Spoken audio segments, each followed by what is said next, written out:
radio station. And don't forget, you can watch us too. We are on your computer, your mobile device. Just head on over to SuperTalk TV and our SuperTalk Mississippi news team. They are always covering your Mississippi stories and do such a good job of it. We want you to stay updated on it, so you can sign up for their free weekly newsletter over at supertalk.fm/newsletter.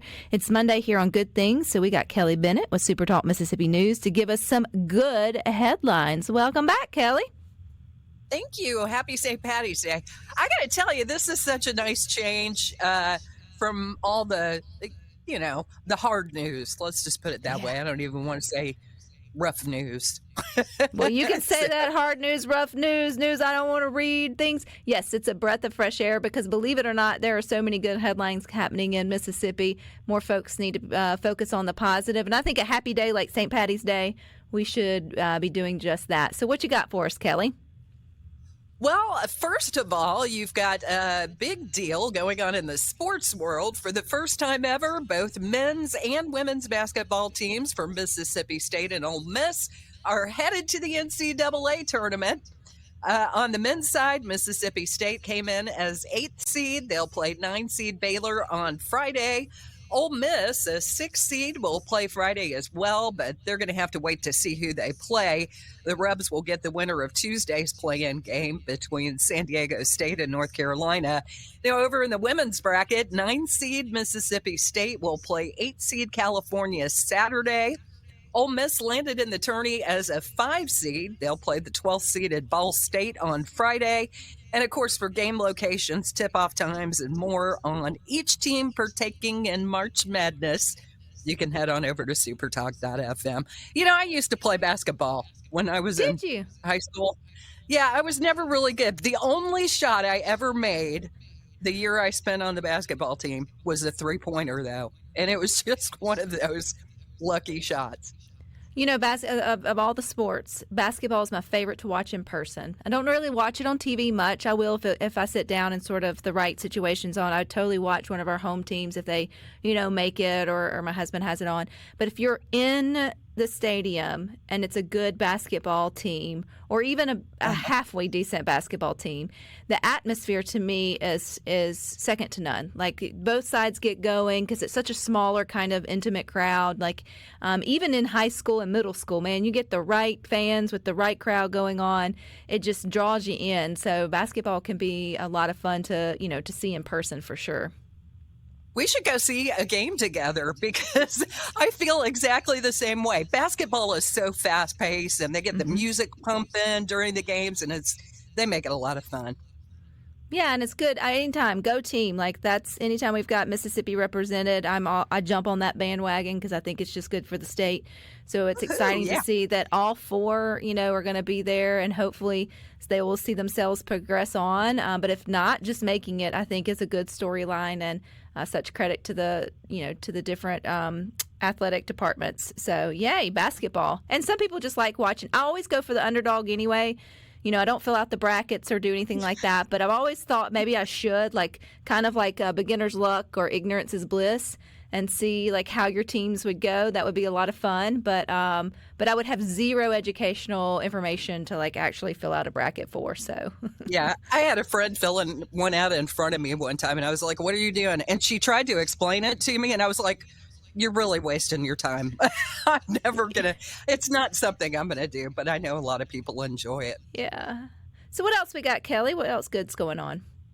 Well, we have a selfless hero who is being honored in our state today. The DeSoto County Sheriff's deputy who intentionally drove into the path of a wrong-way driver earlier this month, honored Monday by city and county officials for his heroism.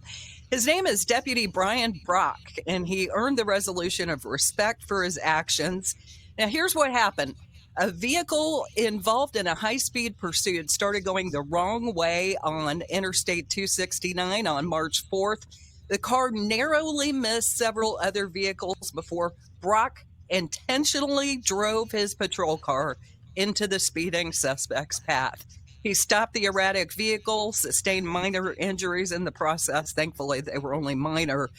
And the Highway Patrol identified the driver as 54-year-old Olive Branch resident Tracy Bolton. She's charged with felony fleeing a law enforcement officer, but the officer's okay, and kudos to him. I mean, wow, that's just amazing. I can't even imagine what Sounds that like was something like. you would see on a movie, right? Where they go and hit them high speed and cut them off, and they're trained and they know all these things. But to make that split decision to actually do that, to me, that's the difference between, a hero and throwing around that word, because I don't ever want to say what I would or wouldn't do in a situation like that, because I don't know until I get that. It reminds me, Kelly, I think a year or two back we had a young woman on from Mississippi. She was visiting a friend in Texas, and she recognized a disabled man in a car that was on fire, and she just ran over there and pulled him out in his wheelchair and everything else, and like saved the day. I'm like, I would hope I would do that, but you don't know until you're like in that moment if you're going to be able to have the courage to do something like that. So that's an incredible story. Yeah. Is that over at SuperTalk.fm?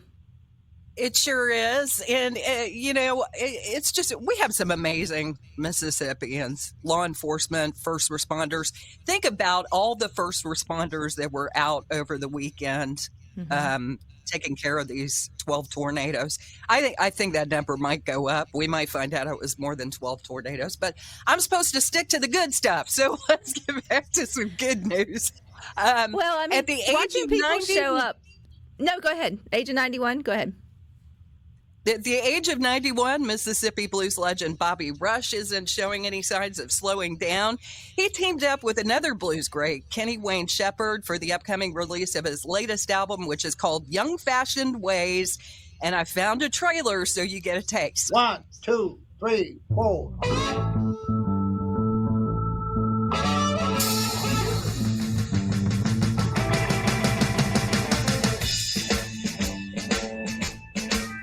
I wanna know who would that while ago? I am a huge blues fan. I went to Jazz Fest a few years ago, and I didn't even see any of the other artists. I just went straight to the blues tent, and I stayed there all day. I've never done that before.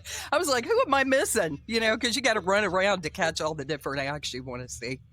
I just hope I'm still moving the way Bobby Rush moves at 90 years old. Like, I mean, Right? I don't want to sing into my 90s. I don't want to sing in my 40s. But I still want to be able to just be as independent and moving and grooving as he is. He's definitely a legend and something that can't be stopped. I hope he never stops for sure. And he comes down often to the Mississippi Gulf Coast. You guys have the blues bar. My brain just left me. Ground it's the Zero. one. Yeah, Ground Zero, the one from the Delta. He visits there often, as well as a lot of good blues musicians do. So you should get your fill of blues music, Kelly, right there in your hometown. I do. I'm there a lot, actually, because I just love live music. I'm really into it. And by the way, while we're on this topic, I don't know if you heard this, but Agriculture Commissioner Andy Gibson is working on his debut album. He says the upcoming album will include covers of a lot of country and Western classics and some favorite hymns and gospel songs. Of course, you would expect that from him, right? He seems like a really close to God kind of guy. But the album should be out sometime this summer. He says it's something he's always wanted to do. God blessed him with a voice, and he wants a chance to record it. I think everyone who can make a joyful noise and wants to get out there and share it should. It's not going to be me, though. You will don't put that on your bingo card. Rebecca puts out an album. It's just never it's just never gonna happen. I don't I mean Karaoke? How many green beers would it take for me to karaoke? I'm not sure, but I will never say never, but no, it's but no, I think that's great. I think people should flex all of their talents and see where it goes. It sounds like he fulfilled a dream he had, and I think that'll be really cool. I'm sure we'll have more of that whenever it actually comes out on record. Rebecca, I play guitar and a little bit of piano, and I was playing one night singing one of my favorite songs, and my dad was listening, and he goes, Kelly, you really play the stereo best, so I don't think I'll be putting out an album anytime soon either. I have a similar story, Kelly. I was going to do a pageant early on, young girl, and they had talent competition. And I told my mom that I was going to sing, and she said, "Sweetie, you got a lot of talents in life. Why don't you pick something different?" And I said, "You gotta love a family member that can be honest with you about it." Though, looking back, she had every right to say that, and she kept me from embarrassing myself. And who knew? I still was able to use my mouth for something, but it wasn't for singing. So there you go. But always got good headlines over at supertalk.fm/lifestyle. So I appreciate your time, Kelly. Thanks a lot, and happy St. Patty's Day, everybody. Back to you. Stick with us. We got more coming up next.